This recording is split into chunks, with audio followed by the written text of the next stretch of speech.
Mataku memerah mendengar perkataan Papa.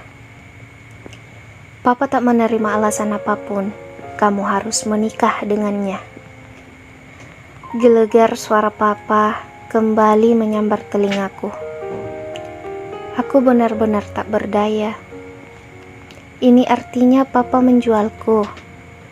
Ku beranikan diri, menatap matanya melontarkan pertanyaan itu. Suara jemarinya beradu dengan pipiku, membuatku tersentak. Posisiku yang berdiri di depannya terpental beberapa sentimeter ke belakang. Tega kamu berkata begitu, Nak. Kamu tidak tahu kalau ini demi kebaikan kamu. Ucapnya melunak, seakan menyesal atas apa yang baru saja ia perbuat padaku. Kebaikanku. Kembali aku membantah ucapannya. Rasa takutku seakan menghilang, berganti dengan perasaan benci dan kecewa. Bagaimana hatiku mampu menerima perlakuannya kali ini padaku? Sejak kecil, dibentaknya pun aku tak pernah. Kulirik, ia terduduk di kursi sambil menutup wajahnya. Untuk pertama kalinya, laki-laki yang selalu memanjakanku itu memarahiku dengan sangat keras, bahkan sampai memukulku. Aku tahu, ia sedang menangis. Aku mengenalnya dengan baik. Ia papaku tak akan pernah tega untuk menyakitiku.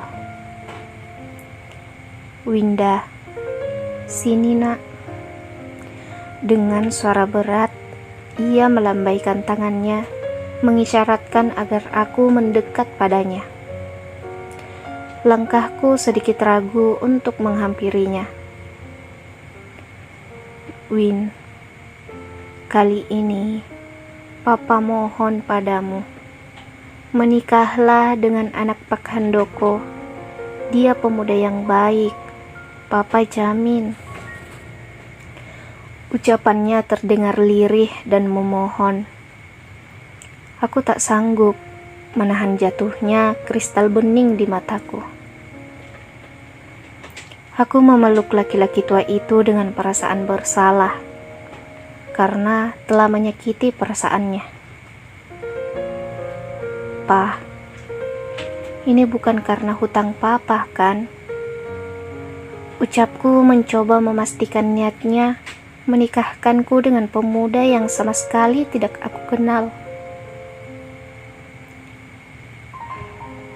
Win, tak ada satu orang ayah pun yang mau melihat anaknya jatuh ke tangan orang yang salah.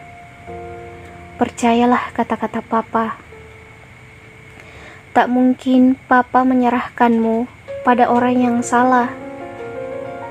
Ucapnya meraih daguku, kemudian mengelus pipiku. Pak Handoko adalah majikan Papa. Sudah bertahun-tahun, Papa bekerja sebagai tukang kebunnya. Kepercayaannya begitu besar pada Papa, sehingga ia berani memberikan pinjaman kepada Papa untuk biaya operasi Mama beberapa bulan yang lalu. Walaupun akhirnya Mama harus tetap menjemput ajalnya beberapa saat setelah operasi. Anak Pak Handoko jauh lebih tua dariku. Saat ini, ia menempuh pendidikan pasca sarjananya di salah satu universitas di kota. Aku masih di tahun ketiga sekolah menengah atas. Sebenarnya, kalau kuliahnya lancar, usiaku hanya beda 6 tahunan.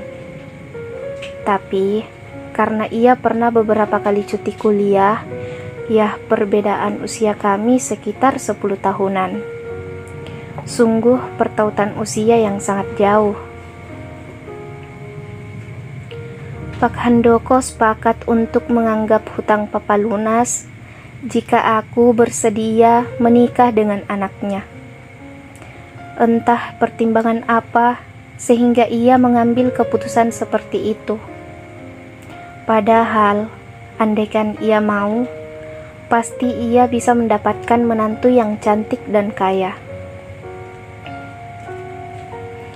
Pa, Winda akan menuruti Papa jika ini bukan karena hutang Papa semata-mata. Ucapku sambil menunduk. Ada rasa sedih yang tak mampu aku gambarkan. Setelah baru-baru ini aku kehilangan ibuku, sekarang aku harus menikah dengan orang yang tak aku cintai. Bahkan melihat wajahnya pun tak pernah. Win, kamu percaya kan sama Papa? Pertanyaan itu terdengar seperti pertanyaan untuk meyakinkanku. Aku mencoba menelisik tentang tujuan Papa yang sesungguhnya. Apakah dia laki-laki yang baik, sehingga Papa begitu yakinnya bersedia menikahkan aku dengannya? Pa, boleh aku bertemu dengannya? Tanyaku ragu. Aku ingin menemuinya walaupun tak ada pilihan lain bagiku. Tapi setidaknya hatiku tidak penasaran tentang siapa yang akan aku nikahi, bagaimana wajahnya, dan bagaimana reaksinya jika dia melihatku. Tentu saja, Win, minggu depan acara wisudanya. Setelah itu ia akan pulang ke sini. Papa terlihat sedikit lega mendengar pertanyaanku. Ada binar bahagia di wajahnya. Sebahagia itukah Papa? Padahal dia akan menikahkan putri satu-satunya yang sangat ia sayangi. Apakah ia tidak sayang padaku lagi? Tidak mungkin sih. Tapi kenapa? Aku tak berani menanyakan itu langsung ke Papa. Aku tidak ingin melihat mendung di matanya lagi. Seminggu berlalu, tibalah saatnya kami untuk bertemu. Papa mengantarku ke rumah majikannya. Walau sudah bertahun-tahun Papa bekerja di sini, tapi baru kali ini aku menginjakkan kaki di rumah ini. Rumah mewah berlantai 3 sangat luas menurutku. Karena seandainya rumahku dikali 10 sekalipun, belum sebanding dengan luas rumah calon suamiku itu.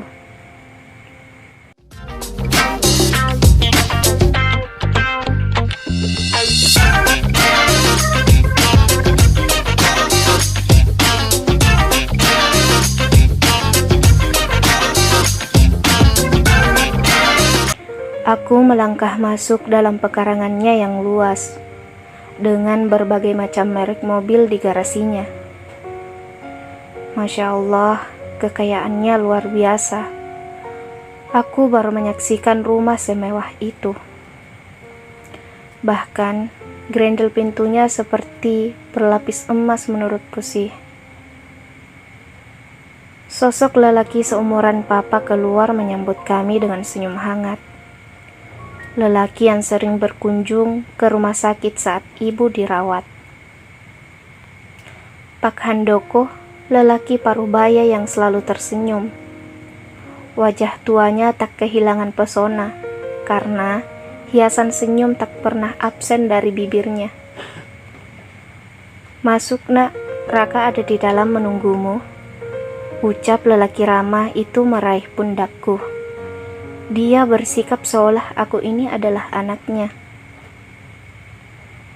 Mataku tertuju pada sosok laki-laki putih bersih yang duduk tertunduk di atas sofa coklat mewah berukuran besar. Wajahnya terbilang biasa saja, tapi dari penampilannya terbaca kalau dia sangat perfeksionis dalam memilih pakaian. Terlihat jelas lipatan baju dan celana yang dikenakannya mengkilat bekas setrikaan. Ia tak melirikku sedikit pun. Apakah ia juga sama denganku, terpaksa mengikuti kemauan orang tua? Nah, ini dia Raka calon istrimu.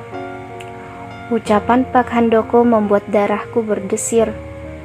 Aku gugup, apalagi Raka belum mengangkat wajahnya sedikit pun. Raka, sapa don calonnya, sahut Pak Handoko terlihat sedikit kesal. Hai, hanya itu yang keluar dari mulutnya. Kemudian tatapnya kembali menunduk. Pria angkuh. Memang dia pikir aku tertarik padanya apa? Gumamku kesal. Andaikan aku bukan di sini dan bukan dalam situasi semacam ini, pasti sudah aku tarik bibirnya yang tak pernah menyunggingkan senyum sedikit pun. Hampir 1 jam lamanya aku duduk dengan bosan. Hanya Papa dan Pak Handoko sibuk bicara tentang rencana pernikahan kami. Sementara pria di sana hanya duduk diam, seolah tak mendengar apa-apa. Aku pasrah melihat semangat kedua laki-laki tua itu. Mereka menetapkan tanggal tanpa bertanya apa-apa kepada kami. Sebenarnya yang mau menikah itu aku atau mereka. Mereka sepakat untuk melaksanakan pernikahan setelah ujianku selesai. Berarti tinggal 1 bulan lagi. Pak, apa ini tidak terlalu terburu-buru? Tanya lelaki itu terlihat panik, sepertinya ia memang belum siap. Raka, kebaikan itu harus disegerakan, ucap Pak Handoko sambil menatap tajam ke arah anaknya yang hanya bisa manut menuruti perkataan papanya. Raka, bawalah Winda berjalan-jalan ke taman belakang. Kalian berkenalan dulu. Sontak kami langsung menatap lelaki tua itu. What? Tuhan, aku tidak mau. Lelaki sombong itu pasti akan mengabaikanku. Sekilas aku merasakan ia menatapku dengan pandangan aneh. Serem deh. Ayo. Tiba-tiba ia sudah berada di sampingku. Aku mendongakkan kepalaku ke arahnya. Tinggi badannya jauh di atasku. Ya Tuhan, dia lebih cocok jadi abang atau omku. Ayo, mau nggak? Aku terkejut mendengar bentakannya. Spontan, aku berdiri dan mengikuti langkahnya. Kulirik Papa dan Pak Handoko tersenyum menyaksikan kami menuruti kemauan mereka. Aku terkagum-kagum menyaksikan indahnya taman belakang rumah mereka. Seperti di surga rasanya. Berbagai macam bunga-bunga, beraneka warna yang menyejukkan mata. Di taman itu juga berjejer kursi taman yang indah di bawah rimbunan pohon. Kenapa? Baru lihat yang seperti ini. Pertanyaan itu bagai pisau tajam menusuk jantungku. Kekagumanku pada taman itu sirna. Maksud kakak apa?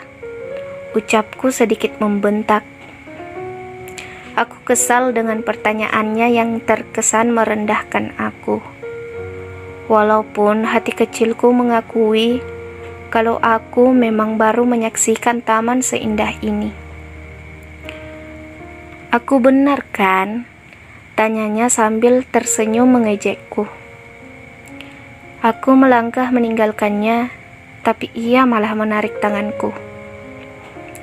Hei bocah, mau mengadu sama papa?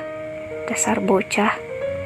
Aku menatapnya tajam, ingin sekali aku mengacak-ngacak rambutnya yang tersisir rapi itu. Aku membayangkan dia pasti sangat marah kalau itu aku lakukan.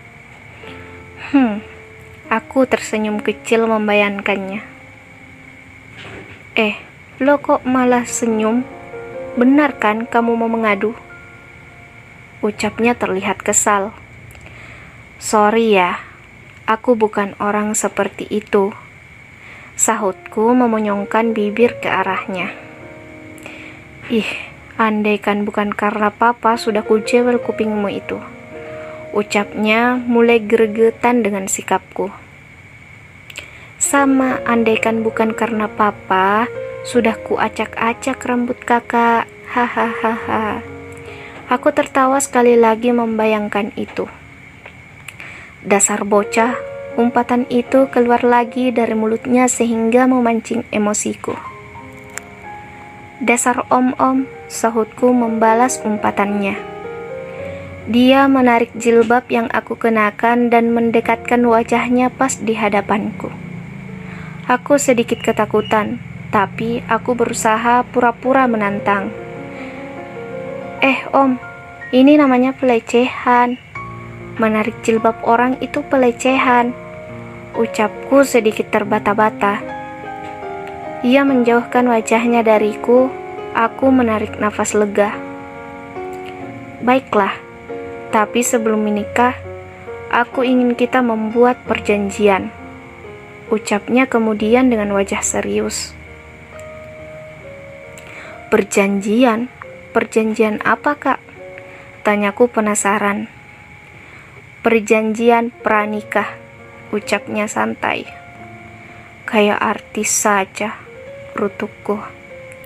Keberatan? Tanyanya seakan mengancamku. Oke, aku tidak keberatan, timpalku menantang. Bersambung.